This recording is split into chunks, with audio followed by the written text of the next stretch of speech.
తండ్రి ఏదైతే అడ్డుపడుతున్నాయో బాబు స్తోత్రాన్ని తండ్రి, అడ్డుపడుతున్న ప్రతి దాన్ని యేసు నామములో లైవ్ ఇచ్చేయండి బాబు. నీ కొంతనాడు స్తోత్రాన్ని తండ్రి. అయ్యా ప్రతి ఎముకలు మీరు తాకండి ప్రభా, తన నరమలు మీరు తాకండి ప్రభా. ఇదిగో తండ్రి మంచి రక్ష ప్రోత్సాహం దయించే బాబు. నీ కొంతనాడు స్తోత్రాలు చెల్లించుకోండి ప్రభా.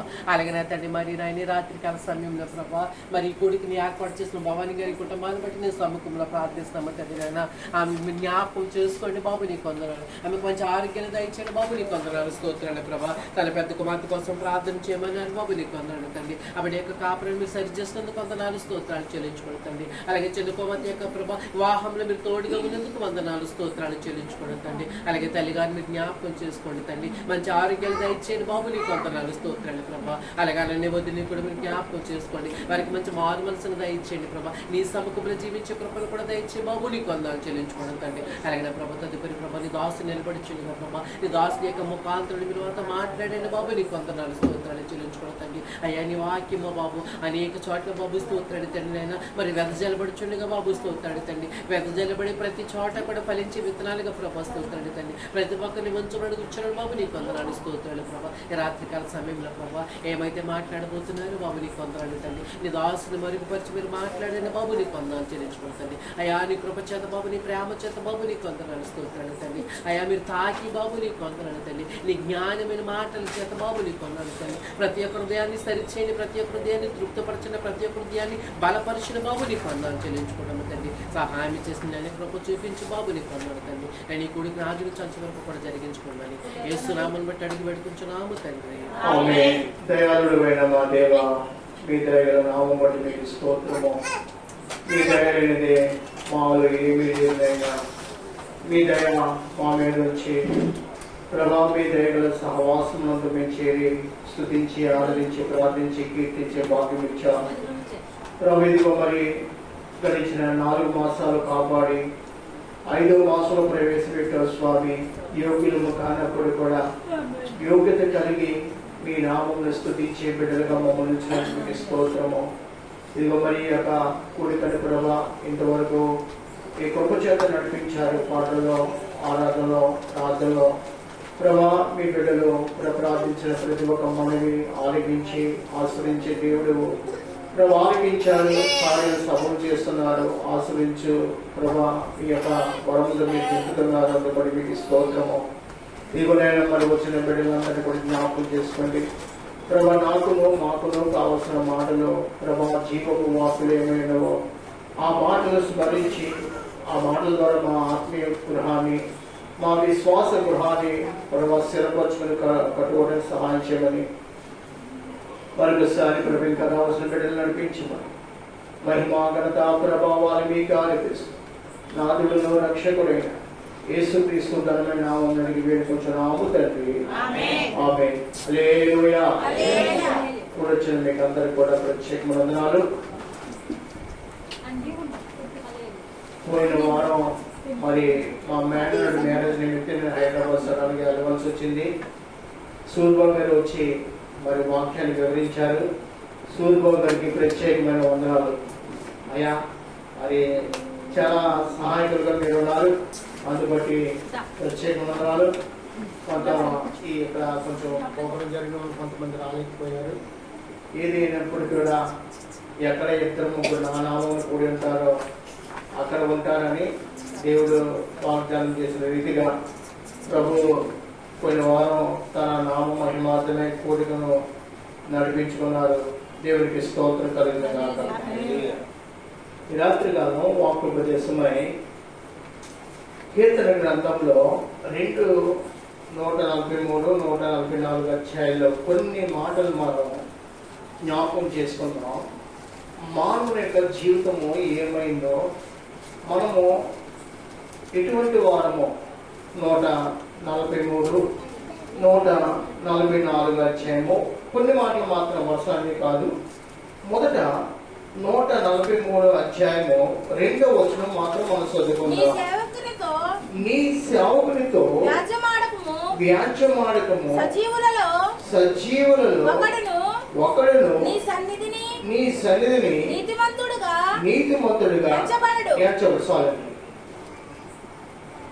ప్రభువునందు ప్రియమైన వారులారా, నేను మిమ్మల్ని అందరిని అడుగుతాను, ఆదివారం ప్రార్థనకి వెళ్ళావమ్మా అంటాను. అయ్యా వెళ్ళామంటే వెళ్ళామయ్యా అంటాను. మనం ఆదివారం ప్రార్థనకి వెళ్ళినంత మాత్రాన మన భక్తి పరిపూర్ణంగా ఉందంటే ఏ మాత్రం కూడా పరిపూర్ణతమైనది కానీ కాదు. ఎందుకంటే దేవుని ఎదుట మనము ఏమన్నాడు, సజీవులలో ఒక్కడు కూడా నీ సన్నిధిని నీతిమంతుడుగా ఎంచబడ్డాడు. మనము ప్రభు రాజ్యాన్ని చేరాలంటే ఎలా జీవిస్తే ప్రభు రాజ్యం చేరగలం తెలుసండి? పరిశుద్ధ గ్రంథంలో ఉన్న నీతి మనలో ఉంటేనే మనం దేవుని రాజ్యాన్ని చేరగలం. చిన్న బిడ్డ ఉన్నాడు, ఇప్పుడు బ్లెస్సింగ్ రమేష్ ప్రిన్స్ కుమారుడు ఉన్నాడు. ఆ బిడ్డ అతని కళ్ళు ముందు ఉన్న వాడుతున్న ఆడుకోవడంలో తిట్టమో తెలుసు అంతే, కానీ లోకంలో తిరిగే అవేమీ కూడా అతనికి తెలియదు. పాపమైన ఏదైనా బిడ్డకి అసలు తెలియదు. ఆ బిడ్డ ఏం కలిగి ఉన్నాడు? తన నీతిని కలిగి ఉన్నాడు అంతే. ఇప్పుడు మనం ఎవరు అంటే మనము వయసు మించిన వారు. ఎవరమండి? వయసు మించిన వారు. లోకం అంటే ఏమిటో, మనుషులు అంటే ఏంటో, ఆ సమాజం అంటే ఏంటో, ఈ సమాజం అంటే ఏంటో, ఈ మార్గం అంటే ఏంటో, ఇవన్నీ మనకు తెలుసండి. ఏ సమాజానికి వెళ్ళినా, ఏ మార్గం గుండా వెళ్ళినా ఏం జరుగుతుందో మనకు తెలుసు. అయినా కానీ మనలో నీతి ఉంటుందంటే నీతి అనేది మనలో లేదు. యెషయా గ్రంథం కానీ యెషయా గ్రంథం మనం చదువుకుంటాం. మన నీతి యావత్తు కూడా ఎలా ఉందంట? మురికి గుడ్డతో సమానం అంట.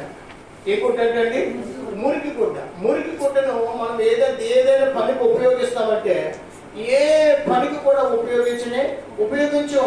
మనకు తెలుసు అది మురుకుగుడ్డ, అది మురుకుగుడ్డ, అది మురుకుగుడ్డ అనుకుంటాం. కానీ దేవుడు మురికి లాంటి మనుషుల్ని ఏంటండి, మురుకు లాంటి జీవితంలో, మురికి లాంటి పాపం అనే లోకంలో దేవుడు మనల్ని తన సన్నిధిని నడవమంటున్నాడు. తన సన్నిధిని కనపడమంటున్నాడు. తన సన్నిధిని ఎలా ఉండాలంటే సజీవమై ఉండాలంటే మనం ఎలా ఉండాలండి? సజీవులుగా ఉండాలండి. ఎందుకంటే ఆయన సజీవుడైన ప్రభువు, సజీవుడైన దేవుడైన ఆయనకు మరణము ఆయన బంధించడానికి దానికి అధికారము లేదు. అంత గొప్ప ప్రభావం కలిగిన మహాదేవుడైన అటువంటి దేవుడి సన్నిధిని మనం చేరుతున్నామంటే మన యొక్క జీవితం ఎంత ధన్యకరమైనదో ఒకసారి ఆలోచించాలి. ప్రియమైన వాళ్ళరా, ఒక పాట పాడుతున్నామంటే ఎవరి గురించి పాడుతున్నాం? ఎవరి గురించి? దేవుని గురించి పాడుతున్నాం. ఒక అమ్మాయి అంటే ఈ మధ్య ఒక పాట ఉంది కదా, 10,000లలో అతి సుందరుడు. ఏం పాట అది? 10,000 మందిలో నా ప్రియుడు యేసు, గౌరవన్నుడు అతి కాంక్షణీయుడు. ఈ పాట ఉంది కదా. ఈ అమ్మాయి సంఘానికి వెళ్ళగానే ఫోన్ పట్టుకుని పాట పాడుతాను. పాస్టర్ గారు అనుకునేవారంట ఈ అమ్మాయికి ఈ పాట అంటే చాలా ఇష్టమేమో అనుకునేవారంట. ఈ పాట ఎవరి గురించి పాడుతుంది తెలుసండి? కోరుకున్న వ్యక్తి గురించి పాడుతుందంట. ఎవరి గురించి అంట? కోరుకున్న వ్యక్తి. ఈమె సంఘానికి వెళ్ళగానే ఆ పాటే పాడేదంట. అయితే కొంతకాలానికి అంతగా తెలియ ఉద్దేశం ఎవరైనా పాటలాడుతున్నారు, ఎవరు తెలియక దేవుని సేవకులకి ఇదే పాట పాడుతుంటే సరే బహిరంగం అయిపోయింది. ఇద్దరు బహిరంగమై అందరు కళ్ళు పడ్డారు. వీళ్ళిద్దరూ ఒకరినొకరు ఇష్టపడతారు అందరు తెలుసుకొని ఈరోజు ఇద్దరు అతడు ఎవరినైతే ప్రేమించిందో, ఎవరి గురించి ఈ పాట ఎత్తి మాట్లాడితే అతడు ఆమె ప్రాణం తీసేయడానికి సిద్ధంగా ఉన్నాడు. చూసారా? దేవుని పాట దేవుని గురించి మనం పాడాలి. ఎవరి పాట ఇది? దేవుని పాట అండి. మనం దేవుని గురించి దేవుని సన్నిధిని పాడడానికి వచ్చాం. దేవుడు అందుకే నిన్ను నన్ను నడిపించుకుంటున్నాడు. దేవునికి స్తోత్రం కలగాలి. మన పాట, మన తాళం, మన రాగం, మన వాయిద్యం వేరొకరికి ఏమాత్రం కూడా ఎంత మాత్రం చెందకూడదు. ఇది ప్రభు నామానికి మాత్రమే చెందినది. ప్రభు మాత్రమే ఆ పాటలు పాడతానికి మనల్ని అర్హులుగా ఎంచుకున్నాడు. మానవుల్లో మరొకరిని మనం ఈ పాట మధ్యకి తీసుకురాకూడదు. మానవుల గురించి మనం ఎన్నడూ కూడా నీ గురించి పాడుతున్నానని మాట ఎవరు కూడా చెప్పకూడదు. మనము భూమి మీద ఏంటండి, భూమి మీద ఎవరమంట, వట్టి ఊపిరి కన్నా అలకనగా ఉన్నవారమంట. చూడండి ఆ మాటకు మీకు చదివిపిస్తాను. 144 అధ్యాయము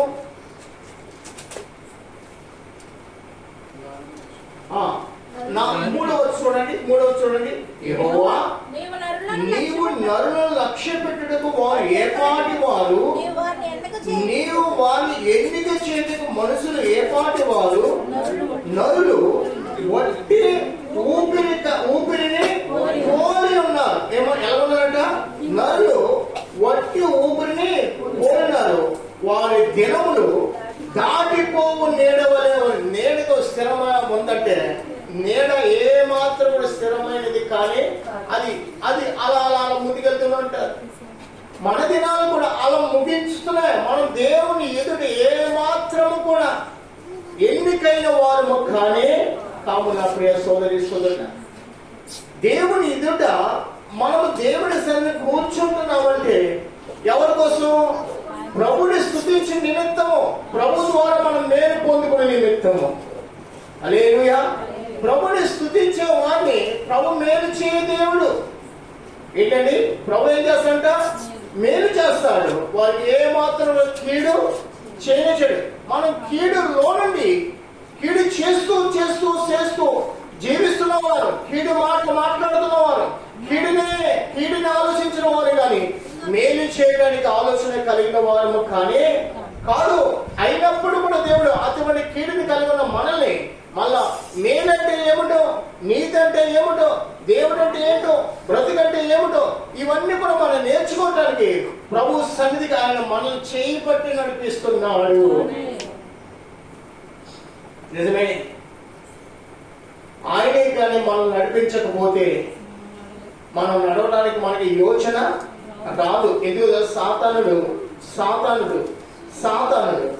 ఈ యోచన మాత్రం నీ దగ్గరికి రాకుండా, నా దగ్గరికి రాకుండా మనల్ని ఏం చేస్తాడు తెలుసా? మన యొక్క ఆలోచనలన్నీ కూడా మార్చేస్తాడు. అబద్ధం ఆడట్లేదు. బైబిల్ గ్రంథం పట్టుకుని నిలబడ్డాను.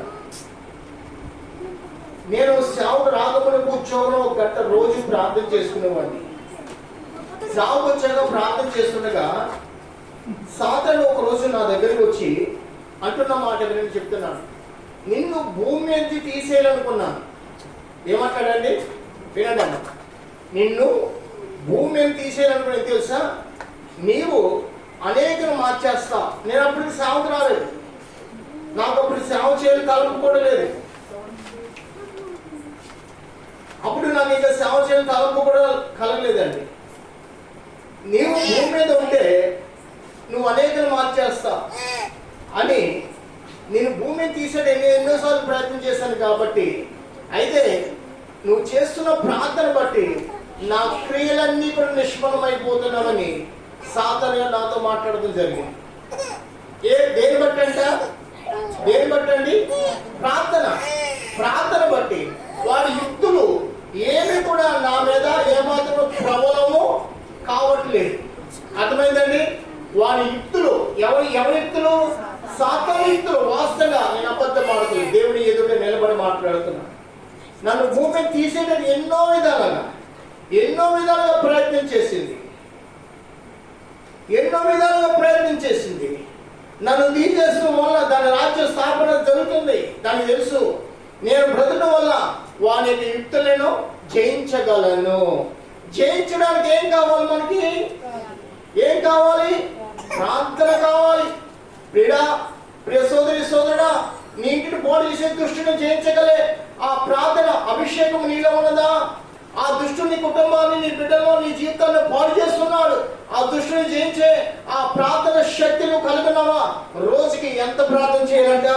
కనీసం 1 గంట మనం ప్రార్థనలు కూర్చుంటే మన బిడ్డలు కానీ, నిన్ను కానీ, నీ ఇంటిని కానీ, నీ సరిహద్దులు కానీ, నీ పాడి పంటలు కానీ, నీ వ్యాపారాలు కానీ, నీ ఉద్యోగములు కానీ, ఏదైనా కానీ వాటి మీద వాడికి అధికారము లేదు. కనుక స్తోత్రం చెప్తామా?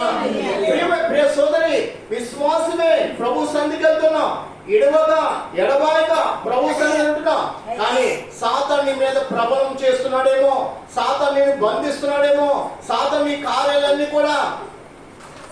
వాడు పాడు చేస్తున్నాడేమో.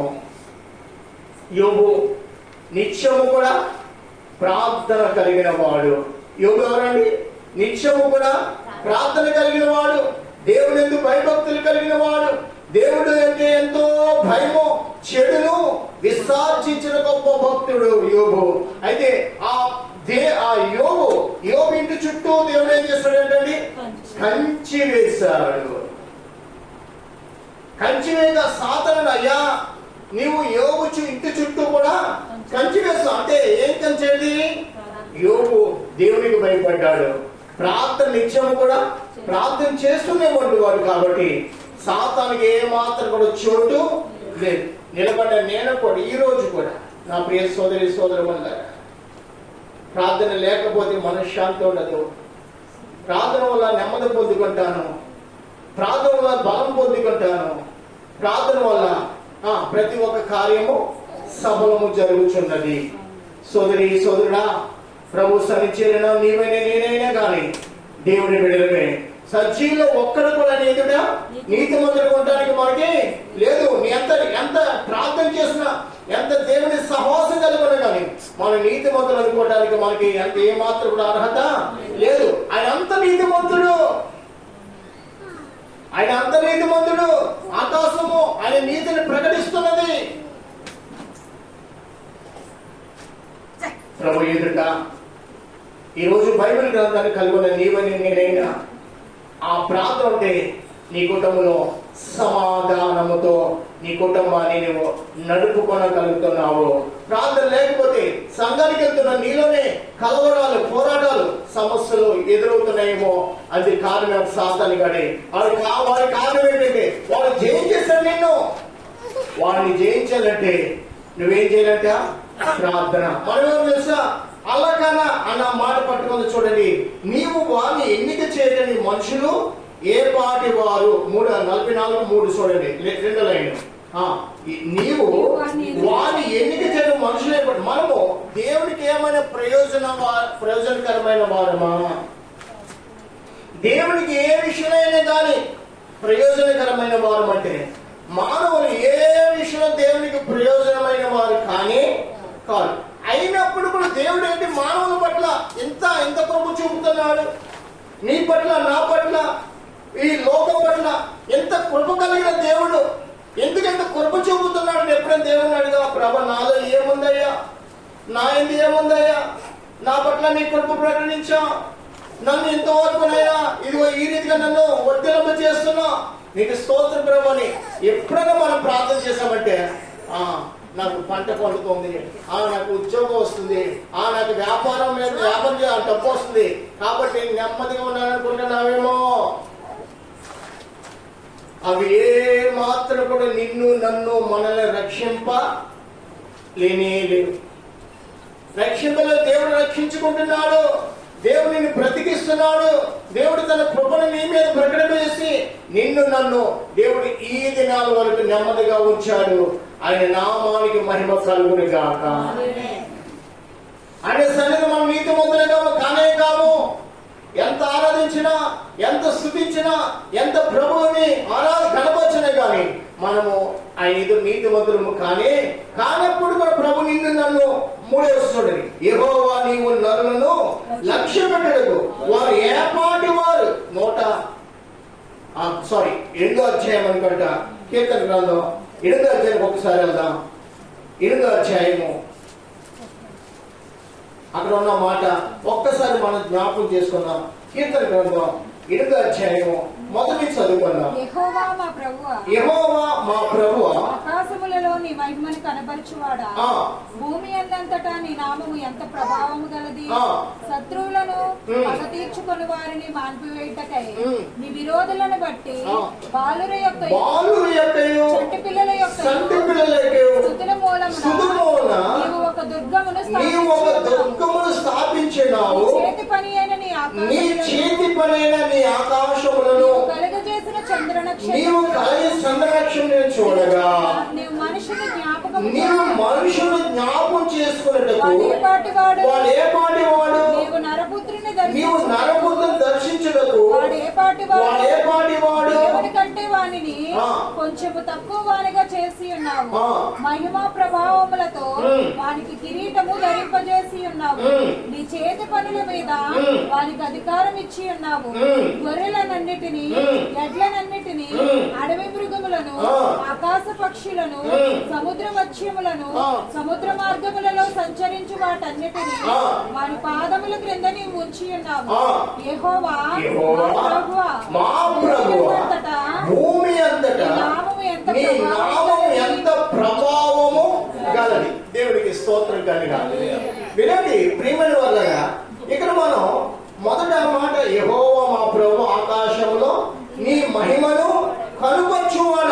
మళ్ళా భూమి అంతటా నీ నామము ఎంత ప్రభావము గలది.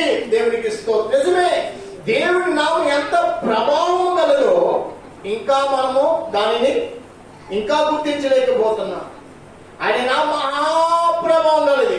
ఆకాశంలో ఏమన్నాడంటే, చూడండి కిందకు వచ్చినప్పుడు మనం చదువుదాం. ఏమన్నాడు? ఆకాశంలో నీ మహిమను ఒక్కసారి నీవు కలగజేసిన ఏమన్నా ఎక్కడ మాట్లాడి నీవు కలగజేసిన చంద్ర నక్షత్రములను, నీ చేతి పని అయిన నీ నీ చేతి పని అయిన నీ ఆకాశములను నీవు కలిసి చూడగా. వినండి, నీ చేతి పని అయిన నీ ఆకాశములు. ఇప్పుడు మన దేవుని ఆకాశం గురించి తర్వాత మాట్లాడదాం. ఇల్లు కట్టాలి. ఇల్లు కట్టాలంటే ఏముండాలి? కింద పునాదులు ఉండాలి, ఫౌండేషన్ గట్టిగా ఉండాలి. అప్పుడు దాని మీద ఎన్నైనా కడతాం. ఇప్పుడు మన ఇంట్లో నుంచి ఏదైనా వెళ్ళగలదంటే మరొకటి ఏది కూడా వెళ్తానేది దానికి లేనే లేదు. కానీ ఆకాశం వెళ్ళగలదంటే దానికి ఏ పునాదులు కూడా లేవు. ఆకాశం ఎలా నిలబడిందంటే ఆయన మాట చేత మాత్రమే ఆకాశము నిలవబడి ఉన్నది. దేవునికి స్తోత్రం కలగాలి. ఏదైనా ఒక పందిరి వేయాలంటే దానికి 4 గుంజలు ఇటు బుడుగు అటు 4 గుంజలు ఇంటో గుంజలు వేస్తాం. మరి ఆకాశంలో నిలబడిందంటే దానికి ఏ పునాది ఇక్కడ భూమి మీద కనబడదు. కానీ ఒకసారి మనం చూస్తే దేవుడు ఆకాశం పునాదులు ఏర్పాటు చేస్తే మనం నివసించడానికి మనకి ఏమైనా ఇల్లు ఉన్నా, మనం ప్రయాణం చేయడానికి ఏమైనా ఉన్నా, అవునా కదండి? ఆకాశానికి పునాదులు లేకుండా ఆకాశాన్ని దేవుడు ఏర్పాటు చేసుకున్నాడు. దేవుడు ఎంత జ్ఞానం చూడండి, దేవుడి యొక్క కార్యం ఎంత గొప్పదో చూడండి. ఆకాశానికి ఒక పునాదులు ఏర్పాటు చేసి భూమి మీద ఆ పునాదులు పైకి లేపి అలా ఆకాశాన్ని పైన నిలబడితే అసలు భూమి మీద వానికి ఇల్లంటూ ఉండినా, ఒక ఎదురుబండి, ఒక ట్రాక్టర్, ఒక రైలు, ఒక విమానం ఏమైనా నడిచినట్టే ఏమీ నడవకపోయింది. మానవులుగా మానవ బ్రతుకు విలువ లేకపోయినా ఈ రోజు ఒక బస్సు హైదరాబాద్ నుంచి ఇక్కడికి వస్తుందంటే సంపాదన ఎంత ఉంటుందో తెలుసా అండి? 50-60 వేలు ఉంటుంది సంపాదన ఒక ట్రిప్కి. ఒక రాత్రికి హైదరాబాద్ నుంచి బస్సు బయలుతుంటే మన ఈ ఏరియాకైనా తొలగి ఎక్కడికైనా కానీ ఇంకా విశాఖపట్నం ఇంకా ఎక్కువ రేట్లు ఉంటున్నాయి. మొన్న అనకాపల్లి ట్రైన్లో ఒక అమ్మాయి ఎక్కింది. ఆ అమ్మాయి అక్కడ హైదరాబాద్ చదువుకుంటుందంట. ఆమె అనకాపల్లి అంట. బస్సు మీద ప్రయాణం చేస్తే కడితే టికెట్ 6,000 అన్నారంట. ఎంత అండి? యాసగల టికెట్ డబుల్ రేట్లు. మేము వెళ్ళేటప్పుడు 600 రూపాయలకి వెళ్ళేవాళ్ళం. ఇప్పుడు అక్కడి నుంచి రావడానికి ఎక్కడి నుంచి వెళ్ళడానికి 1000 రూపాయలు 1200 బస్సు టికెట్. మేము కూడా ట్రైన్ వచ్చేస్తాం. మొన్న వచ్చినప్పుడు శనివారం రాత్రి ట్రైన్. ఆ ట్రైన్లో ఆ అమ్మాయి కూడా కూర్చుంది. ఆ అమ్మాయి ఈ కూడా అంటుంది, అంటే మేము మా అనకాపల్లి వెళ్తానికి బస్సులో వెళ్తాము ప్రయాణం చేశాను, ప్రయత్నం చేశాను. 6,000 రూపాయల టికెట్. ఎంత అండి? 6,000. బస్సు ట్రైన్లో ఒక 500 రూపాయలు వెళ్ళిపోయిందేమో. కూర్చొని స్థలం లేదంటే నిలబడి వెళ్ళవలసి వచ్చింది. ప్రియమైన వల్ల ఇలా చూస్తే ఈ ప్రయాణాలు, ఈ పనులు, ఈ వ్యాపారాలు సాగడం అంటే అటువంటి ఏమి కూడా సాగకపోవును. అసలు మానవునికి విలువ లేకపోను, మానవుడు బ్రతుకుతామంటే తెలియకపోను. కానీ దేవుని యొక్క మహాకృప చూడండి, ఆకాశాన్ని తన మాట చేత దాన్ని నిలబెట్టాడు. అలాగే ఉంది. ఆకాశం పైన మన ఎన్నో ఆకాశాలు ఉన్నాయి. కొన్ని ఆకాశాల కంటే పైన ఆయన ఉన్నాడు. ఆయన అన్నిటినీ కలగజేసిన మహా గొప్ప దేవుడు. ఆయన ఎంత ప్రభావం గల దేవుడు అంటే ఆయన ప్రభావాన్ని మనం వర్ణించిన భూమి ఎంత వయసు మనకు తెలియదు, ఆకాశం ఎంత పెద్దది మనకి తెలీదు. అంత ఆకాశం మీద ఆయన ఉన్నాడు. ఆకాశానికి ఎలా కొలిచాడు దేవుడు? ఎలాగంటే అండి, ఎలా కొలిచాడు? ఆకాశాన్ని అంటే జ్ఞానంతో కొలిచాడు. 43వ అధ్యాయం ఎస్ఐ గ్రంథంలో ఆయన ఆకాశం ఎలాగా ఇన్ని జ్ఞానం పెట్టి కొలిచాడు అంటే, మనం ఇక్కడ భూమి మీద మనకు చిన్నది. ఆయన ఎంత ప్రభావం గల దేవుడు, ప్రభావంతో ఆయన నింపబడ్డాడు. ప్రియమైన వాళ్ళరా, దేవుని కార్యం మనం తక్కువగా మనం ఎంచొద్దు. ఎల్లప్పుడూ దేవుని ఎక్కువగా, దేవుని కార్యాన్ని ఎక్కువగా స్మరిస్తున్నాడు. మనం బట్టి మనం మాట్లాడుకోకూడదు. మనం మన నీతి ఏమాత్రము దేవుని దగ్గర పనికి రాదు. ఈ రోజు నేను 3 గంటలు ప్రార్థన చేసి చెప్పుకున్నా, అది ఏమి కూడా ఏమాత్రం కూడా లేదు. అది ఏమాత్రం నీతి నాకు చూడదు. కానీ మనము ఆ నీతి మొదలు క్రీస్తును మనం కలిగి ఉన్నామే, అదే గొప్ప భాగ్యము. ఆ భాగ్యాన్ని ప్రభుకి మళ్ళీ ఏం చేయాలి? ప్రభు నాకు ఈ భాగ్యం ఇచ్చామని దీవారాత్రులు ప్రభు సన్ని మనం మొదలుపెడుతున్నాం. గొప్ప ధన్యత. ఇప్పుడు ఆదివారం ఆరాధన సతీష్ కుమార్ గారు ఇంకా కొంతమంది పెద్ద పెద్ద భక్తులు వారి సంఘాల్లో రోజుకి 4, 5 ఆరాధనలు జరుగుతాయి ఆదివారం. కొంతమంది ఆ 4 ఆరాధనలో కూడా ఉంటారంట. ఎన్ని ఆరాధనలో? 4 ఆరాధనలు కూడా వారు ఉంటారంట. 4 ఆరాధన ముగించుకున్న పిమ్మట ఇంటికి ఫోన్ చేసేవారు కొంతమంది భక్తులు ఉన్నారు, పరిశుద్ధులు. కొంతమంది ఒకే కూటాన్ని అయిపోతుందని ఇంటికి వెళ్ళిపోయే భక్తులు ఉంటారు. ఇప్పుడు 4 కూటాలు హాజరై ఒకరు మధ్యాహ్నం భోజనం అక్కడ పట్టిపోతారంట. మా అమ్మ చెప్పింది. కొంతమంది మధ్యాహ్నం భోజనం చేసి మళ్ళా మధ్యాహ్నం పూట మళ్ళీ సాయంత్రం పూట అటెండ్ అయ్యి మళ్ళా ఆ రోజంతా దేవుని మందిరం గడపాలని ఉద్దేశం కలిగి దేవుని మందిరానికి వెళ్తారంట. దేవుని మందిరం అలా ఉండిపోతారు. ప్రియమైన వాళ్ళరా, ఇప్పుడు వారు గొప్ప, మనం గొప్ప. ఒకసారి చెప్తా, మన సంఘం ఎన్ని కూటాలు జరుగుతాయి? ఒక కూటమే. 8 to 10, 10 to 12, 12 to 2 ఏదో ఒక కూట అటెండ్ అవుతే మనకి అయిపోతుంది. కానీ అక్కడ మంది పరిశుద్ధులు ఆదివారం అనేది చూడండి, మొదట 6 గంటలకు కూట ప్రారంభం అవుతుందంట. మళ్ళా 2 ఆరాధన, మళ్ళా 3 ఆరాధన, 4, 5 ఆరాధన ఆ సంఘాలు జరుగుతుందా. 5 ఆరాధన అటెండ్ అవడానికి వారు ఎన్ని గంటలు ఎత్తున్నారో తెలుసండి? ఉదయం 4 గంటలు లేచి స్నానాలు అన్ని కూడా వగేర చేసుకుని భోజనాలు సిద్ధపాటు చేసుకుని కొంతమంది క్యారెట్లు అక్కడే చేసి అక్కడే తింటారంటే వారు ఆ రోజంతా దేవుళ్ళు గడపాలనుకుంటారు. మనమేమో ఒక పూట. ఇప్పుడు వారు నీతిమంతులు, మానవ నీతిమంతులు అంటే అయినప్పుడు కూడా మనం ఏ మాత్రం నీతి కలిగిన వాళ్ళము కానీ కాము. అంత నీతిమంతుడైనా, అంత ప్రభావం కలిగిన వారు ఆ రోజంతా ఉదయం 6 గంటలకి సాయంత్రం 6 గంటల వరకు దేవుని సన్నిధిలో కూర్చుండి దేవుని ఆరాధించేవారు, దేవుని స్తుతించేవారు. జీవము గల మాటలు వింటున్న వారు కూడా, వారితో పాటు మనము కూడా, మనతో పాటు వారు కూడా ఏ మాత్రం కూడా మనలో ఏ మాత్రం తెలుసా? దేవుడి సన్నిధిగా దేవుడి మహిమను వర్ణిస్తున్నాం, దేవుడి ప్రభావాన్ని జ్ఞాపకం చేసుకున్నాం, దేవుడి నామాన్ని గణపరుస్తున్నాం. యెహోవా నీ నామము ఎంతో బలమైనది, ఎంతో బలమైనది, ఎంతో బలమైనది అని మనం పాట పాడుతున్నాం. నిజమే, దేవుని నామం చాలా బలమైనది. ఆ బలమైన నామాన్ని వారు ఉదయం 6 గంటల సాయంత్రం 6 గంటల వరకు స్తుతిస్తారు. ఎవరు వారంటే నిత్యము ప్రభు యొక్క ముఖ దర్శనం చేయాలని ఆలోచన కలిగిన వారు. అంతేనా? ప్రతిరోజు సాయంత్రం కూటాలు జరుగుతా, కూటాలు కూడా పాలిభాగస్తులు అయ్యేవారు ఉన్నారు. ప్రతిరోజు ఆ సేవకు అక్కడ ఉండలేకపోయినా మరొక సాగులతో కూడికలు నడిపించేవారు. అంటే వారమంతా కూడా సంఘం ఏ మాత్రం కూడా ఖాళీగా ఉండలేవారు. అందుకని వారంతా అవసరపడతారు. ప్రతిరోజు ప్రార్థనలే. అమ్మా, ఎంతది ప్రభుని గణపరుస్తావో అంతగానే నీవు నీ కుటుంబము వర్ధిల్లుచున్నారు.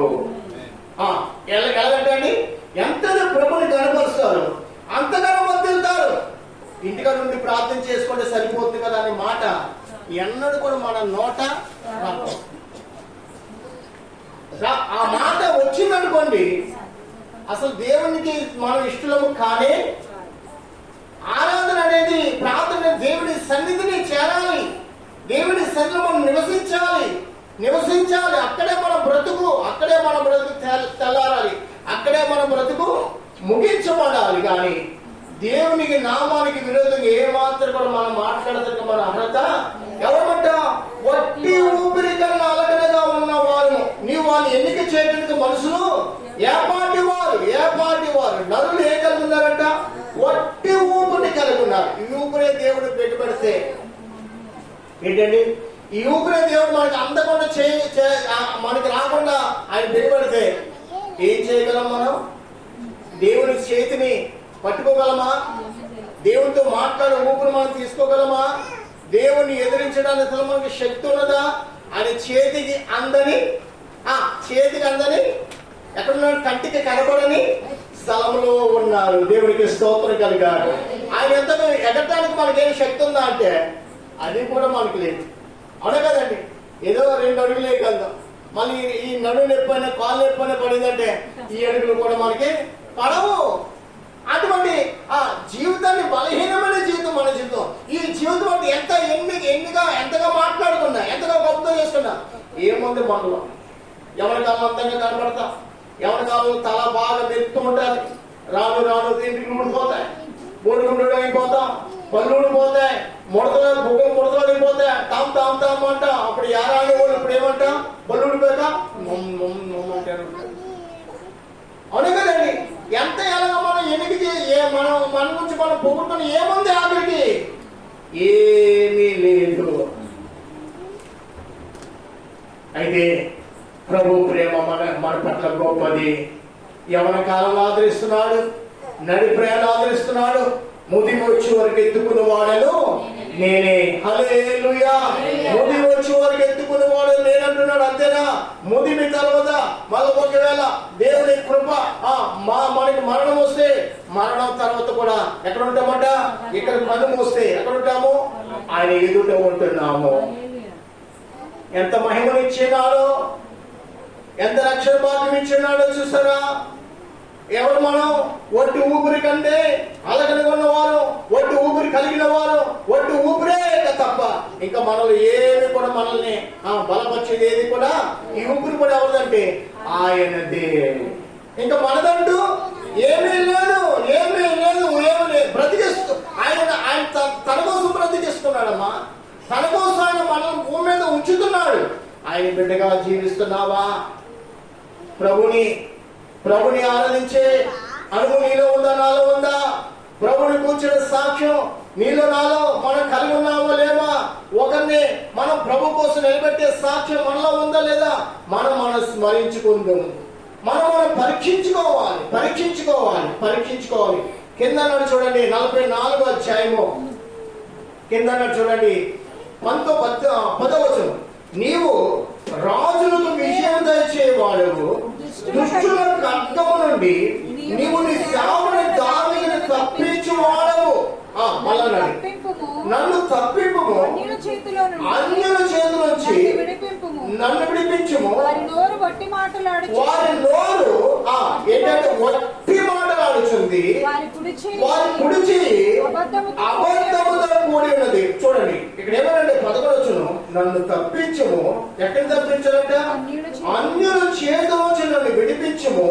వారి నోరు, మన నోరు వినండి, మన నోట్లో ఏం పెట్టి తెలుసండి? ఏం పెట్టాడు? జీవము గల మాటలు రావడానికి జీవపు నదిని మనకి దేవుడు త్రాగించాడు. ఇప్పుడు మన నోరు వట్టి మాటలతో, మన నాలుగు ఎప్పుడు కూడా వట్టి మాటలతో మన నోరు ఉండకూడదు.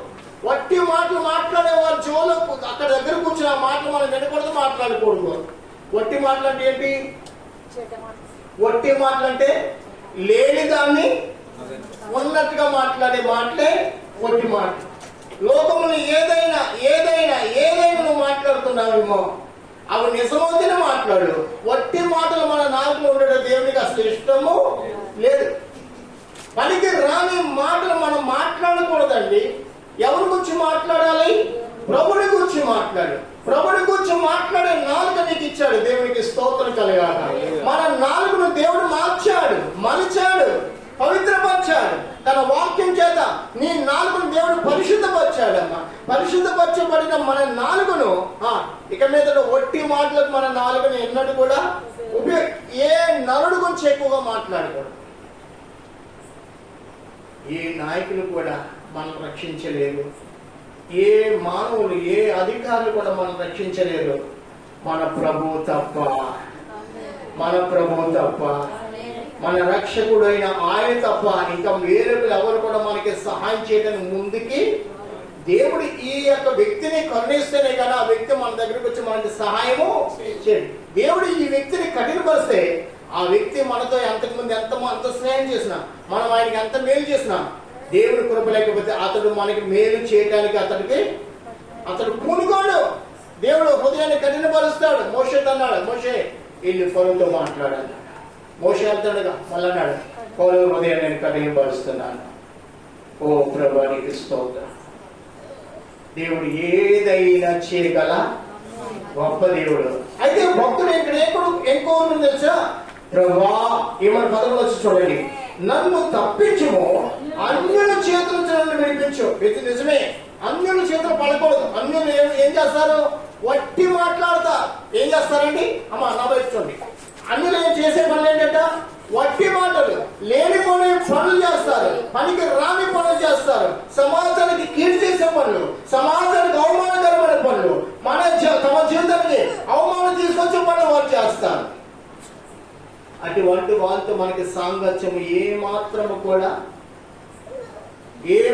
కూడా కుదరదు. ఎందుకంటే మన జీవం ఏ పాడిలో, మనం ఎంతటి వారమో, మనం ఏది మనం జీవిస్తున్నాం అదంతా పరిశుద్ధ గ్రంథాలు దేవుడు మన కోసం ఉంచాడు. మనం ఎవరు? ఒట్టి ఊపిరి. ఈ ఊపిరి పోతే ఏముంది? ఈ జీవానికి ఏమి కూడా లేని ఈ శరీరం విలువ లేదు. శక్తి ఆకలి విలువ ఉంది, కానీ మన బ్రతుకులకు ఈ ఆత్మ వెళ్ళిపోతే మన విలువ అంటూ లేనే లేదు. అలాగే ఎంతో మంది రోజుకి కొన్ని కోట్ల మంది చనిపోతున్నారు యాక్సిడెంట్ ద్వారా, ట్రైన్ యాక్సిడెంట్, ఇంకా ఎన్నెన్నో రీతిలుగా వాళ్ళ జీవితాలు వాళ్ళు శిథిలం చేసుకుంటున్నారు. మన కుటుంబ జీవితాలు అలా కాకుండా, అన్యుల చేతులు పడకుండా, ఆ దుష్టుని చేతులు పడకుండా దేవుడు తన మహిమ చొప్పున మనల్ని తన సన్నిధి నడిపించుకున్నాడు. మన బ్రతికేంటో మనకు తెలియపరుస్తున్నాడు. మనం ఎంతటి వారమో దేవుడు మనకు తెలియపరుస్తున్నాడు. 15 కీర్తనలు అనుకుంటా చూడండి. 15 కీర్తనకు ఒకసారి వెళ్దాం. 15 కీర్తనలో ఏమన్నాడంటే, ప్రభువా నీ పరిశుద్ధ పర్వతం ఎక్కదగిన వాడు ఎవడు? అబ్బా ఏమన్నాడు భక్తుడు? 15వ అధ్యాయము, యెహోవా నీ గుడారంలో అతిథిగా ఉండదగిన వాడు ఎవడు? నీ పరిశుద్ధ పర్వతంలో నివసింపదగిన వాడు ఎవడు? యథార్థమైన ప్రవర్తన కలిగి నీతిని అనుసరించు హృదయపూర్వక నిజము పలుకువాడే. దేవునికి స్తోత్రం కలగాలి. ఎలా పలకాలి? నిజం ఎలా పలకాలి? హృదయపూర్వకంగా. అంటే దేవుణ్ణి హృదయపూర్వకంగా ఆరాధించాలి. ఆయన పర్వతం మీద అంటే ఆయన సన్నిధిలో ఎలా ఉందంటే వాక్యం ఉందంట, యెహోవా నీ గుడారంలో అతిథిగా ఉండదగిన వాడు ఎవడు? నేను దేవుని కోసం ప్రత్యేకంగా సంఘంలో వచ్చినప్పుడు అందరము ఒక్కటే. ఏంటండి? దేవుడి మందులో వారు వీరు అనే తేడా ఏమీ కూడా లేదు. ఎవరినో తీసుకొచ్చి కుర్చీ వేసి దండేసి కూర్చోబెట్టినంత మాత్రాన ఏ మాత్రం అతనికి విలువ లేదు. ప్రియమైన వాళ్ళైనా, లేదా పేదవాడిని కుర్చీలో కూర్చున్న పేదవాడిని తీసుకొచ్చి ఆ కింద కూర్చోమంటే చెప్పడం సహజము కానే కాదు. దేవుని మధ్యలో మనం ఎవరు అతిథులు ఉంటే వారము కానీ కాము. మనం అందరము ఆయన ఎదుట సమానులో తగ్గించుకోమన్నాడు. సహోదరులు ఐక్యత కలిగి నివసించమన్నాడు. అక్కడ ఏముంటుందంట? శాశ్వత జీవమును ఆశ్రదమును వారి మధ్య ఉంటుంది. ఇక్కడ మనకి చిన్న మాట ఏంటంటే, యెహోవా నీ గుడారంలో అతిథిగా ఉండదగిన వాడు ఎవడు? నీ పరిశుద్ధ పర్వతం నివసింపదగిన వాడు ఎవడు? ఆయన ఎంత పరిశుద్ధత కలిగి ఉన్నాడు. ఆ పరిశుద్ధత కలిగి మనం నివసించదగిన వారు బట్టి అది కూడా మనకి లేనే లేదు. ఇది తెలుసా? మన పుట్టిక మనకి జ్ఞాపకం వస్తుంది. నా తల్లి గర్భంలోనే నేను పాపములో పుట్టినవాడను. పాపంలోనే నా తల్లి నన్ను గర్భము ధరించి, ఇంకా అక్కడే తల్లి గర్భంలో మనం పాపాన్ని కలిగి ఉన్నామే. ఇంకా మనలో మన బ్రతుకు దినాలు యావత్తు కూడా ఏమాత్రం కూడా పవిత్రమైనవి పరిశుద్ధమైనవి కానే కావు. అయితే పరిశుద్ధంగా ఉండటానికి ప్రభుని క్రీస్తు తన అమూల్యమైన రక్తమును మన కోసం సిందించున్నారు. ఆ రక్తంతో కడగబడిన ఎడలా,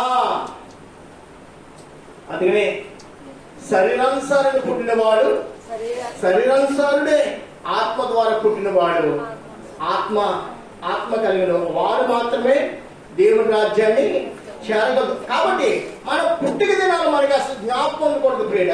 అవన్నీ ఏమేయాలి? కొట్టివేయబడును గాక. ఏం జ్ఞాపకం ఉండాలి? మనం బాప్తిసం తీసుకున్న రోజులు, బాప్తిసం తీసుకుని ప్రభు కోసం బ్రతుకుతున్న దినాలు మాత్రం మనం జ్ఞాపకం చేసుకోవాలి. కానీ మరొకటి మనం జ్ఞాపకం చేసుకోవడానికి అర్హులము అనేకం. కింద మనం చదువుకుంటే అక్కడ రెండవ చూడండి, యథార్థమైన ప్రవర్తన కలిగి నీతిని అనుసరించు హృదయపూర్వక నిజము పలుకోవాలి. ఇక్కడ ఎవరైనా కానీ ప్రతి విషయంలో, భర్త ఏందైనా, భార్య ఎందైనా, బిడ్డలు ఎందైనా, సమాజం ఎందైనా, ఉద్యోగులైనా, వ్యాపారులైనా, నిజము పలికే మనిషి ఉన్నాడంటే ఏ ఒక్కడి కూడా ఏమో ఉండొచ్చేమో, మంచిదే, వాళ్ళు ఉన్నాయని మంచిదే. కానీ అంత నిజము కలిగి జీవించే వాళ్ళు ఒక్కడు కూడా నడవళ్ళు తప్పిపోతామో, క్రియలు తప్పిపోతామో, ప్రవర్తనలు తప్పిపోతామో, పనుల్లోనో, ఆలోచనలోనో, లేదా ఇంకా లాభం ఆశించే విషయంలోనో నష్టం ఏమాత్రం కాకుండా ఏంటంటే లాభమే లాభమే లాభమే కోరుకుంటాం. మనం నష్టం ఏమాత్రం కూడా కోరుకోం. కానీ ఒక నిజమైన భక్తుడు గురించి నేను సాక్షి చదివాను. అతను తన ఉద్యోగ విషయంలో అతని ప్రమోషన్, అబద్ధం ఆడితే ప్రమోషన్ వస్తుందంట. ఏ విషయం అంటే అండి, ఒక్క అబద్ధం ఆడితే ప్రమోషన్ వచ్చేదంట. అతను మహా ప్రార్థన పరుడంట. నేను నా లాభ నిమిత్తం అబద్ధం ఆడను, ఆ ప్రమోషన్ వచ్చినా రాకుండా నేను అలాగే ఉండిపోతానని అబద్ధం ఆడలేదంట అండి. ఉద్యోగంలో ఏ ప్రమోషన్ కోరలేదంట. ఆ వచ్చిన ఉద్యోగం బట్టి, ఆ వచ్చిన సార్ తన కుటుంబాన్ని నడుపుకున్నాడు. తన నీతిని ఎప్పుడు కూడా అపవిత్రముగా చేసుకోనలేదు. అందుకే సామెతల గ్రంథంలో భక్తుడు అంటున్నాడు, అయ్యా కడుపు నిండిన వాడనే యెహోవా ఎవడనేమో, లేదా ఆకలై దొంగిలి నా దేవుడి నామాన్ని అయ్యా అమ్మోడబడుతున్నావు. కాబట్టి ఈ రెండు కూడా నాకు కాకుండా నిన్ను కలిగే సమృద్ధి నాకు దయచేయి, నిన్ను ఆనందించే జీవితం దయచేయి, నీకు సాక్షిగా బ్రతికే భాగ్యము నాకు దయచేయమని భక్తులు ప్రార్థన చేస్తున్నాడు. ప్రియ సోదరి సోదరుడా, ఈ రాత్రి గల వాక్యం వింటున్నాం. మనము ఇంతవరకు నిల్చున్నామంటే మనలో ఏమి లేదు, ఇదంతా ప్రభు కృప అయింది. కింద చదువుకుంటే 4వ వచనం చూడండి, 3వ వచనం, అట్టివాడు నాలుకతో కొండుములాడాడు, తన చెలికానికి కీడి చెడి. ఈ నాలుగు ఎటువంటిది అంటే తెలుసండి, అప్పటికప్పుడే కొండుములాడే నాలుగు. తన నాలుగును స్వాధీనం చేసుకున్నవాడు ఎంత ధన్యుడో, ఆ నాలుగును తన ఆదిలో ఉంచుకున్నవాడు చాలా ధన్యుడు అంట. కాబట్టి చూడండి, మన స్నేహితులకి ఏమాత్రం పీడి చేయకుండా తన పొరుగువాడి మీద ఏమోటండి నింద మోపాడు. నిజమైన భక్తులు, ప్రభునామించే భక్తుల నుంచి ఈ లేఖనాలను దేవుడు మనకి ఇచ్చాడు. మనం వట్టి ఊపిరి కలిగినా మన జీవితం వట్టిదే. వట్టి మాటలు మనం మాట్లాడదంటే లేదు, మన నోటి రాకూడదు. ఇక్కడ అంటున్నాడు, తన పొరుగు వాడి మీద అతను నింద మోపడు. అతని దృష్టికి నీచుడు, అసహ్యుడు. అబ్బా, చెప్పండి. లోకంలో ఉన్నవారు ఎంతో మంది నీచకరమైన జీవితాన్ని కలిగి ఉంటారు. వారి పక్కన మనం కూర్చుంటే మనకేం విలువంటారా? వారి పక్కన కూర్చుంటే వారితో సంభాషణ చేస్తున్న రోజు కూడా ఎప్పుడైనా ఏదైనా అవసరం అంటే వాడు మనతో మనం వాడికి జరుగుతుంది సహజంగా. రోజు వాడి యొక్క సహవాసం కలిగి ఉండట దేవుని నామానికి అవమానమే. ఎవరో మరి కొన్ని సంవత్సరాలతో ఎప్పుడు నాకు తెలియదు కానీ వ్యభిచారులు మార్చాలని వారి మధ్య సహవాసం చేయడం ప్రారంభించాడంట. ఎవరి మధ్య అండి? వ్యభిచారుల మధ్య సహవాసం. ఆడు రాను రాను వ్యభిచారీకుడు. దేవుడు సువార్త చేయడానికి కూడా ఒక మార్గం ఏర్పాటు చేశాడు. ఏ మార్గం గుండా వెళ్ళాలో మనం ఆలోచన కలిగి సువార్త చేయలేని మన ఆత్మను భ్రష్టపరుచుకునే క్రియలు మా వార్త మాత్రం మనం ఎన్నడూ కూడా సహవాసము చేయకూడదు. దుష్టులు ఆలోచించి చెప్పు నిలవక, పాపుల మార్గం నిలవక, అపహాసకులు కూర్చుంటుందా. అసలు వారి సాంగత్యం నీతో పని అంటే మార్చుకోవాలన్నది ఎవరి చిత్తం అంట? దేవుడి చిత్తం, దేవుడి చిత్తం, దేవుడి చిత్తం. సమరయ స్త్రీ కోసం ఆయన మండుచున్న ఎండలో ఆమె దగ్గరికి వచ్చి ఆమెను మార్చిన మహాప్రభు యొక్క కార్యాలు మనం చేయగలమంటే మనము అంతలాగా దేవుని కోసం నిలబడలేము. అయినప్పుడు కూడా దేవుడు నిలబడమంటున్నాడు. పడిపోయే వారితో ఉండకూడదు. వారి దగ్గరికి వెళ్ళి వారు సహవాసం చేయటం కాదు. కానీ ఏం చేయాలి మీరు చెప్పండి? ఏం చేయాలి? అమ్మ ఒక్కరే నాకు ఆ విషయం చెప్పాలి. వారి మధ్యకి వెళ్ళి మనం సేవ చేయటం కాదు. కానీ ఏం చేయాలి? ప్రార్థన చేయాలండి. ప్రభువా ఈ సమాజాన్ని మార్చినైనా ఒక 10 నిమిషాలు ప్రార్థన కాదు, ఆ సమాజం పట్ల నీకు పరితాపం కలుగున ఎడల, భారము కలుగున ఎడల రోజంతా ప్రార్థన చేసే అభిషేకం కలుగుందో గాక. ఆ సమాజాన్ని మార్చే వరకు నువ్వు ఆ ప్రార్థన ఎల్లప్పుడూ నిరంతరం కూడా ప్రార్థన పలుకు నీలో వచ్చిన గాక. అప్పుడు ఒకరోజు కన్నులారా ఆ ప్రార్థన ఆ జవాబు ఏమని కన్నులారా చూస్తా. ఒక వ్యక్తి రక్షింపబడతాను. ఒక సాగుడు 23 సంవత్సరాలు ప్రార్థన చేశాడట. ఒక మాట అమ్మ గమనించి చూడండి, ఇలా చూడాలి అమ్మ. ఒక సాగుడు ఒక వ్యక్తి మారడానికి ఎన్ని సంవత్సరాలండి? 23 సంవత్సరాలు ప్రార్థన చేశాడు. ఎన్ని సంవత్సరాలు అంట? ఈ 23 సంవత్సరాల ప్రార్థన ఈ వ్యక్తి మారక 600 మంది రక్షించేశాడంట. దేవునికి స్తోత్రం కలగాక. ఒక వ్యక్తి కోసం ఒక సేవకుడి కన్నీరు 23 సంవత్సరాలు కాలిస్తే ఈ వ్యక్తి రక్షింపబడిన పిమ్మట 600 ఆత్మను రక్షించాడు. దేవునికి స్తోత్రం. ప్రార్థన ఎంత గొప్ప కార్యం జరుగుతుందో వానికించు. ప్రార్థన ఎటువంటి విశ్వాసాన్ని నిన్ను బలపరుస్తుందో, ప్రార్థన ఎంత ఐక్యతను, ఎంత సమాధానం, ఎంత గొప్ప సమాధానం ఇస్తుందో ఆ ప్రార్థన నీలో నాలో ఉండును గాక. దేవుని ఎదుట మనం ఏ మాత్రం కూడా మనం యోగ్యత కలిగిన వారు కానప్పుడు కూడా దేవుడు మనల్ని ఎంతగా ఆదరిస్తున్నాడు, ఎంతగా మన మొరను ఆలకిస్తున్నాడు, ఎంతగా మనల్ని ప్రేమిస్తున్నాడు, ఎంతగా మనకి సమస్త సమకూరుస్తున్నాడు. ఒక్కసారి ప్రభు ప్రేమను మనం గుర్తుందా? మన కింద చూడండి.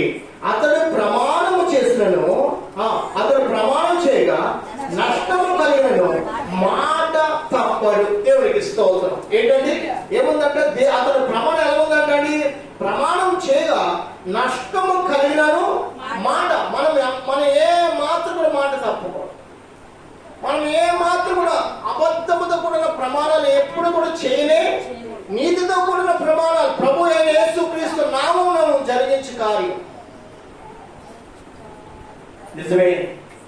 మన మాట ఎలా ఉండాలంట? అవునంటే అవునంటే ఉండాలి. మరొక మాట మన నోట రాకూడదంతే. ఆ విశ్వాసం అనే పోలిక మనలో ప్రభుకి కనబడును గాక. ఆ పోలిక మనం కలిగి జీవించడం ప్రయత్నాలు చేయాలి. ధనం సంపాదించడానికి ఆలోచిస్తారు, మంచి ఉద్యోగం చేయడానికి ఆలోచిస్తారు, మంచి బంగ్లాలు, మంచి స్థితి కలిగి ఆలోచిస్తారు. కానీ మంచి విశ్వాసం అనే పోలిక నా ప్రభుకి నాలో కనబడి నిమిత్తం జీవించడానికి ఆలోచన ఎవరికి కూడా రాదు. అందుకని మనం ఎలాగుంటుందో తెలుసా? ఏమి లేని వారికి ఉంటున్నాం, అన్ని కలిగిన వారికి ఉండమంటున్నాడు దేవుడు. ఎలా ఉండమన్నాడు? నువ్వు సర్వ సమృద్ధి కలిగి ఉండమన్నాడు. యెహోవాయందు భయభక్తులు గలవాడు ఎలాగో నువ్వు ఎక్కడ అడుగు పెట్టే కానీ దేవుడు నిన్ను దీవిస్తాడు. ఆమేన్, హల్లెలూయా.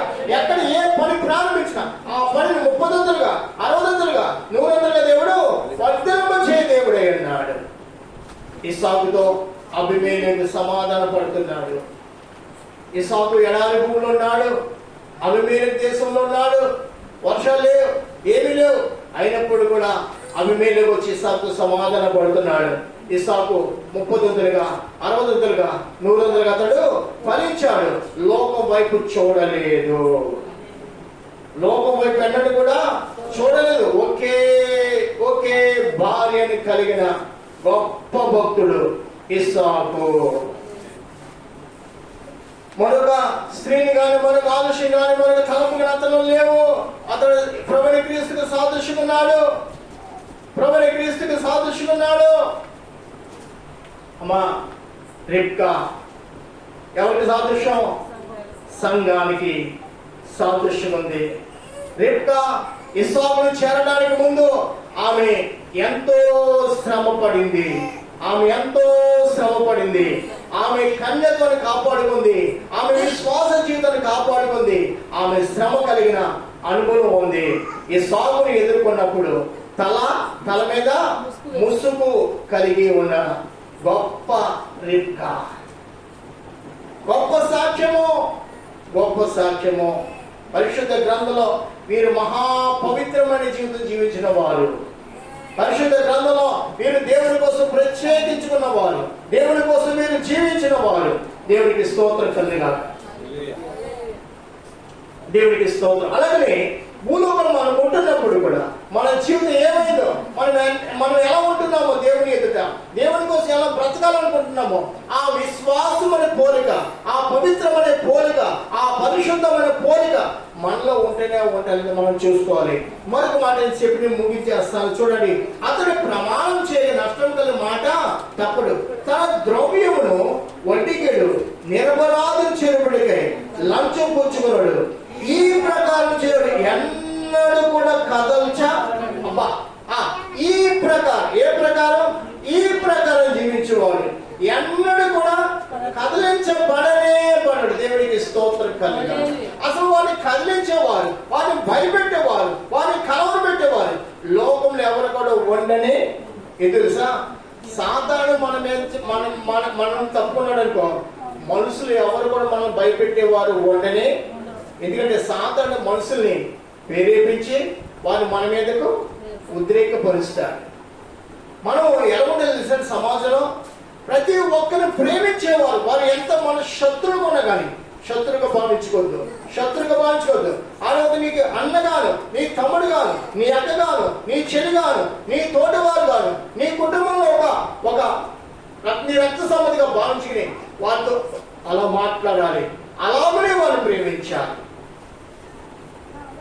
తన సహోదరుని ప్రేమించేవాడే. ఎవరు ప్రేమిస్తున్నట్ట? దేవుని ప్రేమించేవాడు. తన సహోదరుని ద్వేషించేవాడు పరలోకాన్ని ఎన్నడూ కూడా చూడడు. కానీ ఎవరు చూస్తాడంట? నరకమును చూస్తాడంట. ప్రేమైన వాళ్ళ ఇలాగ మనం జ్ఞాపకం చేసుకుంటే ప్రభు ప్రేమ మన పట్ల ఎంత గొప్పదో, ప్రభు మనకిచ్చిన సహవాసం ఎంత ధన్యకరమైనదో, ప్రభు మనకిచ్చిన ఉచితమైన రక్షణ ఎంత గొప్పదో, ఎంత విలువైనదో, అదెంత మనకి సమాధానం తీసుకొస్తుందో, మనం ఎంత శాంతి కలిగి జీవిస్తున్నాం ప్రభు నామం బట్టి. మనం ఒక్కసారి ఇవన్నీ కూడా మనం తలంచుకోవాలి. ప్రభు ప్రేమను గుర్తించాలి. ప్రభుని ఎన్నడూ కూడా మనం మరవకూడదు. ప్రభు ప్రేమను ఎన్నడూ కూడా మనం మరచిపోకూడదు. ప్రభు కార్యం తలంచాలి. తరచి లోక ఏ రీతిగా ప్రభు ప్రేమను ప్రకటించాడు. మనం కూడా ఆయన కోసం కొన్ని పాటలు రాస్తూ ఉండాలి. కొంత సాక్ష్యం మన సాక్ష్యం దేవుని ఎదుట అలా క్రమంగా ఉండాలి. ఏది గొప్పదంటే మనం గొప్ప, మన సాక్షి గొప్ప అంటే మనం లోకంలో సదాకాలం నిలిచేవారు కాము. కానీ ఏది నిలుస్తుందంట? మనం వెడలిపోయాక మన సాక్షి నిలుస్తుంది. దేవుడికి స్తోత్రం కలుగాక. 2 మాటలు చెప్పి ముగించేస్తాను. మేము అప్పుడు చిన్న బాల్లో మన హిందూ కుమారుడు అంత కొద్ది పై వయసు కలిగిన వారు. ఆ రోజులు కరెంట్ ఉండేది కాదు. ఆ రోజులు బిల్డింగ్లు కూడా ఉండేది. తాటి గుడిసెలే, పెద్ద గుడిసెలే ఉంటే బంగాళ పెంకిల్లో లేదా మామూలు పెంకిల్లో ఉండేది. ఆ కాలంలో మా సేవకులు మా గ్రామానికి దేవుడు అతనితో మాట్లాడంట, నీ నడుము కట్టుకో, నా ప్రజలు చీకట్లో ఉన్న వారిని అందరూ వెలుగులో నడిపించంటే ఆ సేవకులు అప్పుడు కరెంట్ కూడా లేదు, పెప్పర్మెంట్ లైట్ అని ఉంది కదండి, ఆ లైట్ పట్టుకుని ఇంటింటికి తిరిగి అమ్మ రెండమ్మా, అమ్మ రెండమ్మా, అన్నమ్మ రెండని ఒక స్థలం ఏర్పాటు చేశారు. మేమందరం మాకు తెలియదు యేసు ప్రభు అంటే మాకు తెలియదు. అసలు యేసు ప్రభు దేవుడు అని మన దేవుడు మనకు తెలియదు. దేవుడు అతనితో దర్శనంతో మాట్లాడితే ఆయన మమ్మల్ని ఎలా చేస్తారు తెలుసండి, చేపకి ఏం కావాలి, ఎర కావాలి కదా, అలాగే మాకు చిన్నపిల్లలైన మాకు బొటానీలో మొరమరాలు, బెల్లం కలుపుకున్న మొరమరాలు, అట్టుబొళ్ళు, చాక్లెట్లు, అప్పుడు పంచదార సెలవు ఉంది అనే కదా, సల్లివుడు పంచి పెట్టేవాడు పంచదార సెలవు. అలాగా ఆయన అన్ని కూడా మాకు సిద్ధపాటు చేసి ఆడలోటి పెళ్ళంటి పెద్దలందరికీ ఏదో ఒక పలహారం అలా ఇలాగ ఏర్పాటు చేసి ఈ రోజుని ఆయన ఒక ఉన్నతమైన సేవ చేశాడు. ఆయన బ్రతుకుని ఆయన తిట్టారు కానీ ఆయన అందరినీ ప్రేమించాడు. ఆయన చనిపోయాక గ్రామంలో గొప్ప ఉజ్జీవము చెలరేగిపోయింది. హల్లెలూయా. గ్రామంలో గొప్ప ఉజ్జీవం రేగిందా ఆయన చనిపోగానే. ఆయన చనిపోతే మొత్తం గ్రామం అంతా ఆయన వెంబడించారు. గ్రామం తరిగిన మన కోసం ప్రార్థన చేసిన వాడు, మన కుటుంబాలు వెలగాలని, మన బిడ్డలు ఫలించాలని, మన కోసం ఆయన మనం తిట్టాం చుట్టకాల్చేవారు. మా నాన్నగారు చుట్టకాల్చేవారు. పాస్టర్ గారు ఎదురవుతే చుట్ట వెనకాల పెట్టుకుని అయ్యా వందలు, అయ్యా చుట్ట వెనకాల పెట్టుకుని వందలు చెప్తున్నా, ఈ చుట్ట మానేనైనా కుడి చేత్తో వందలు చెప్పుడాని. మా నాన్న రక్షింపబడటానికి ఆయన చాలా ఒక సాక్షి. అలాగే ఎంతో మంది నిలబెట్టాడండి. ఆయన నీతి ఎంతమందిని, మట్టిలో పడిన వారిని, మూర్ఖ స్వభావము, పాప స్వభావము, చెడు వ్యసనం కలిగిన వారిని కూడా ఆయన ప్రార్థన అనే నీతి అందరినీ లేవనెత్తేసింది. దేవునికి స్తోత్రం కలుగాక. ఈ రోజు ఆయన కుటుంబంలో 3 కుమారులు అయితే 3 కుమారులు అప్పుడు మాటలు లేదేమో కానీ ఈ రోజు 3 కుమారులు కూడా గొప్ప అద్భుతమైన సేవ చేస్తున్నారయ్యా. గొప్ప అద్భుతమైన ఆయన ప్రార్థన గ్రామానే కాదు, ఆయన కుటుంబానే కాదు, సమస్త చుట్టుపక్కల అంతా కదిలించేసింది. ఈ రోజు మా సంఘం చూస్తే ఆరాధనకి లేదంటే సుమారు 1000 మంది కూర్చుంటారు. ఒకప్పుడు పందులు పడుకునేవి. ఆ స్థలం మేము బాగు చేస్తాం. ఒకప్పుడు ఆ కూర్చునే స్థలం లేని స్థలం ఈ రోజు 1000 మంది కూర్చుని ఆరాధన చేస్తున్నారు. భోజనం చేయడానికి ఒక వేరేగా స్థలం కట్టారు. ఈ రోజు సభలు జరిగితే చుట్టుపక్కల గ్రామాల నుంచి 100 మంది జనం వచ్చేస్తారు. నీ ప్రార్థన ఎంతమంది వెలిగించిందో, నీ ప్రార్థన నీ కుటుంబాన్ని కాదు ఈ గ్రామాన్ని వెలిగించే ప్రార్థన ఉండని గాక. నీ సాక్ష్యం నీటి వాళ్ళే కాదు ఈ గ్రామాన్ని రక్షించే సాక్ష్యం అయి ఉండని గాక. మన బ్రతుకు విలువైనప్పుడు కూడా మన సాక్ష్యం బట్టి చీకట్లో ఉన్న వాళ్ళంతా రక్షింపబడుచున్నారు. నీ మరణం వెనుక గొప్ప కార్యం జరుగుతున్నది కాబట్టి బ్రతుకొని మనం క్రీస్తుకు సమర్పించుకుని క్రీస్తుని కలిగిన వారిగా జీవించదుము గాక. ఈ కొద్ది మాటలు మీ యొక్క వినికిడిలో నా ప్రభు దీవించి ఫలింప చేయని గాక. ఇచ్చిన మాటలు బట్టి మన 2 చేతులపైకి దేవునికి స్తోత్రం చేద్దాం. స్తోత్రము స్తోత్రము స్తోత్రము స్తోత్రము. ప్రభు పరిశుద్ధుల మహోన్నతుడ మహిమా స్వరూపుడా, మీరు ఇచ్చిన శ్రేష్టమైన మాటల బట్టి మీకు స్తోత్రము. కీర్తన గ్రంథం 147, 144, 15వ అధ్యాయము, అలాగే మరొక అధ్యాయం కూడా కొన్ని మాటలు మేము చదువుకొని ఇచ్చిన సమయం బట్టి మీకు స్తోత్రం. నిజమే, మీ గ్రంథంలో ధ్యానించినప్పుడు మాకు ప్రభు మీద దొరికినట్లుగా మా ఆత్మను తృప్తి చెందుతున్నవయ్యా. నిజమే, మీ నామమే ఘనమైనది, మీ నామం మాకు మధురమైనదయ్యా. జుంటే తేనె దారుల కంటే నీ వాక్యము నీ సహవాసం మాకు మధురమైనదయ్యా. అతి మధురమైన సహవాసం కలిగి జీవించడానికి చెప్తున్నా ప్రభు. వచ్చిన బిడ్డలందరినీ దీవించాడయ్యా. కొంతమంది వెనకడికి వేస్తున్నారు అయ్యే వా యొక్క మధురమైన వాక్యానికి, సంతోషించే వాక్య సహవాసానికి నన్ను దూరగొంటున్నారు. పార్వతిని కూడా స్థిరపరచండి. ప్రతి ఒక్కరు రావడానికి సహాయం చేయండి అయ్యా. ఈ లోపల ఏమి తీసుకురాలేదు, ఏమి పట్టుకుని పో ప్రభా. అయ్యా ఈ భూలోకంలో ఉండి కానీ అయ్యా మీకు సాక్ష్యం కొట్టడానికి అయ్యా మమ్మల్ని సిద్ధపాటు చేయమని. అయ్యా ఇంకో మీరు ఇచ్చిన నిజమే 15 కీర్తనలు మేము చదువుకున్నాం. నీ పరిశుద్ధ పర్వతం మీద నిలవదగిన వాడు ఎవడు? అయ్యా అతిథిగా ఉండదగిన వాడు ఎవడు? లేనప్పుడు కూడా ఈ భాగ్యం ఇచ్చారు స్వామి. అయ్యా మీరు మహామహిమతో నింపబడిన దేవుడు అయ్యా. మేము వట్టి జీవితాన్ని కలిగి ఉన్నాం. మా నాలుగు వట్టి మాట్లాడుతుందయ్యా. కానీ మేము మిమ్మల్ని కలిగి రక్షింపబడిన ప్రార్థన చేసినప్పుడు ఆ ప్రార్థనలు అనేకమైన అద్భుత కార్యం జరిగిస్తున్నాం. స్వామికి స్తోత్రం.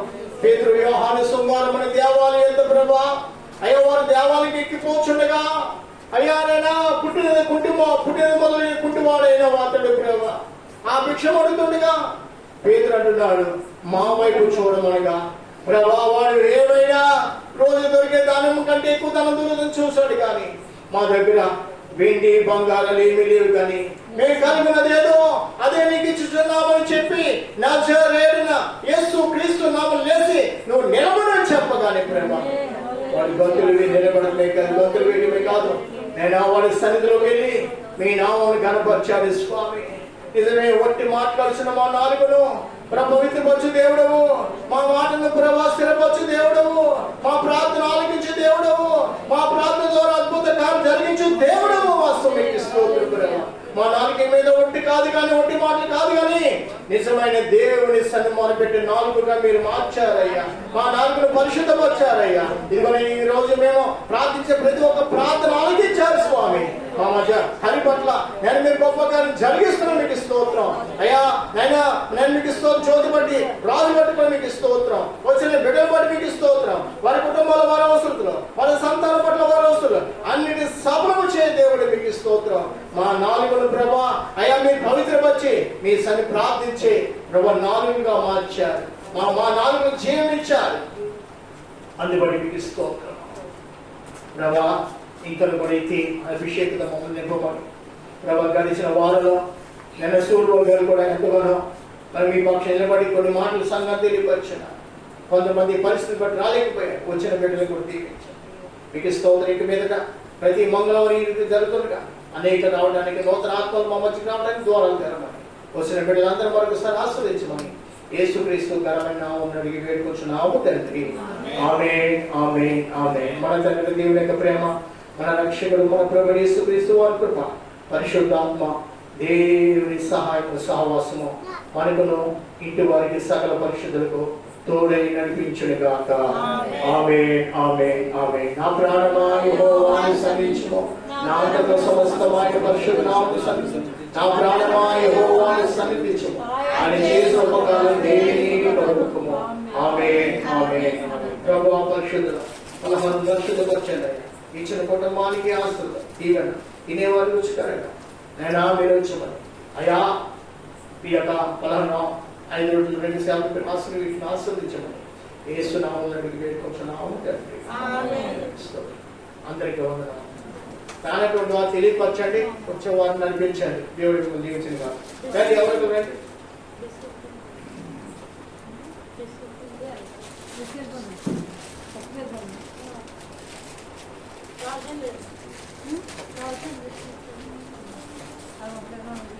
అదే